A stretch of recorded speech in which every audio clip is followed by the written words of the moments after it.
Pense em um império, pense em uma marca que no seu auge representava metade do mercado de celulares no planeta. Estamos falando da Nokia. Ela não era apenas uma empresa de tecnologia, ela era a Finlândia. No ano 2000, a Nokia respondia por 4% do PIB do país e era responsável por 25% de todas as exportações. Seus títulos eram considerados mais seguros que os títulos do tesouro de muitos países. Mas a maioria das pessoas não sabe que essa gigante inabalável foi destruída por uma mistura letal: arrogância corporativa, burocracia paralisante e uma incrível capacidade de negar a realidade. A Nokia não faliu por falta de dinheiro, nem por falta de tecnologia.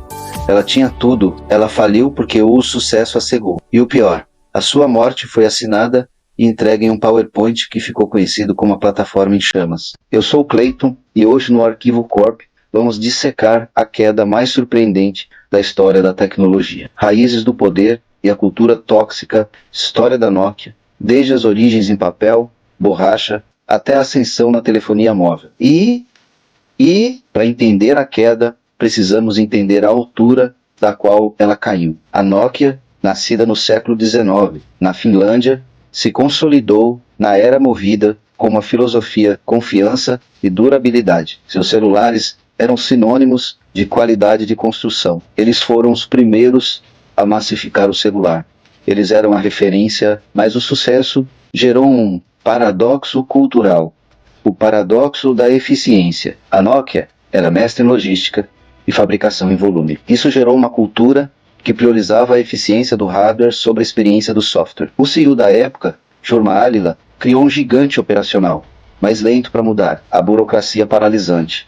A empresa cresceu tanto que se tornou uma teia de divisões que competiam entre si. Os engenheiros da divisão de smartphones brigavam com os da divisão de celulares básicos, paralisando decisões cruciais. A inovação era sufocada pela política interna. O resultado era uma empresa que se sentia invencível. Eles acreditavam que, por serem os maiores, eram eles que ditavam o que o consumidor compraria, e não o contrário.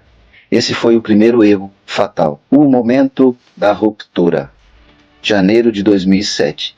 Steve Jobs sobe ao palco e apresenta o iPhone. E qual foi a reação da Nokia, que tinha 49,4% do mercado? Ceticismo, escárnio, duvidaram e desprezaram. Executivos da Nokia chamaram o iPhone de brinquedo caro, de telefone de nicho. Eles apontaram as falhas.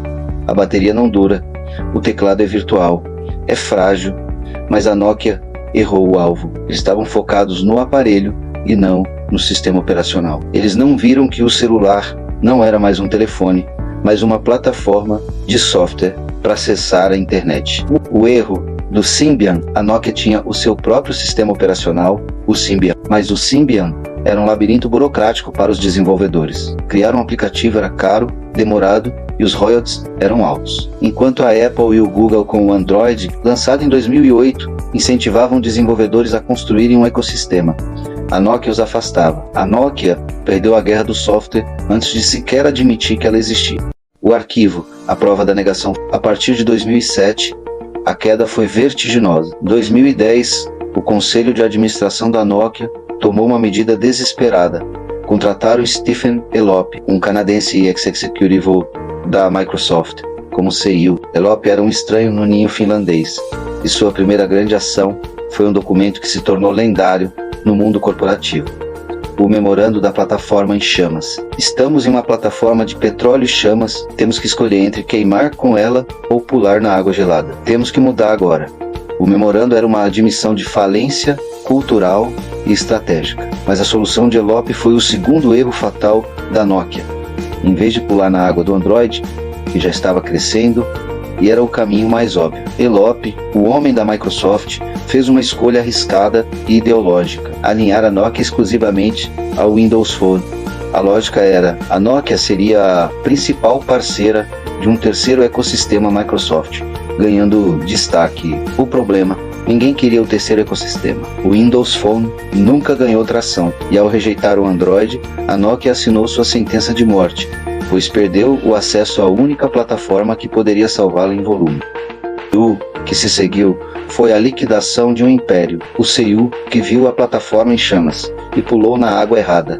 Foi o mesmo que vendeu a divisão de celulares da empresa. Em 2013, a Microsoft comprou a divisão de dispositivos e serviços da Nokia por 7,2 bilhões de dólares. Um valor que, embora pareça alto, era uma fração irrisória do que a Nokia já valeu. A cena mais marcante foi o discurso de despedida de Stefan Elop, onde ele supostamente chorou ao encerrar o capítulo de uma das maiores empresas da Finlândia. O choro, para muitos analistas, simbolizava a dor de uma nação, mas também a frustração de uma gestão que falhou em salvar a empresa. A Microsoft tentou reviver a marca com o Lumia, mas o mercado já havia decidido entre iOS e Android. 2 anos depois, a Microsoft se desfez da divisão de celulares da Nokia, reconhecendo o fracasso total da aquisição. As 5 lições de gestão que a Nokia deixou.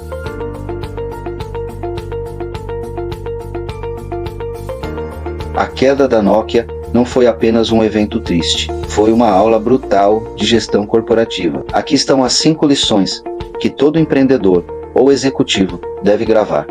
Primeiro, negar o inimigo não o mata. A Nokia tinha a tecnologia do smartphone 95, mas sua cultura não permitiu que ela visse o iPhone como uma ameaça existencial. Não ria do seu concorrente de nicho. Segundo, não seja refém do lucro de curto prazo. A Nokia estava muito focada em maximizar as margens do hardware e do Symbian, perdendo a oportunidade de criar um ecossistema aberto e de longo prazo como o Android. Terceiro, cultura vence a estratégia. A burocracia interna e a política entre as divisões da Nokia paralisaram a tomada de decisão. Mesmo com talentos de ponta, a cultura corporativa sufocava a inovação. Quarto, o cliente quer a solução, não o produto. O cliente parou de querer um celular e passou a querer a internet no bolso. A Nokia vendia hardware, a Apple e o Google vendiam conveniência e software. Quinto, o passado é o seu maior inimigo.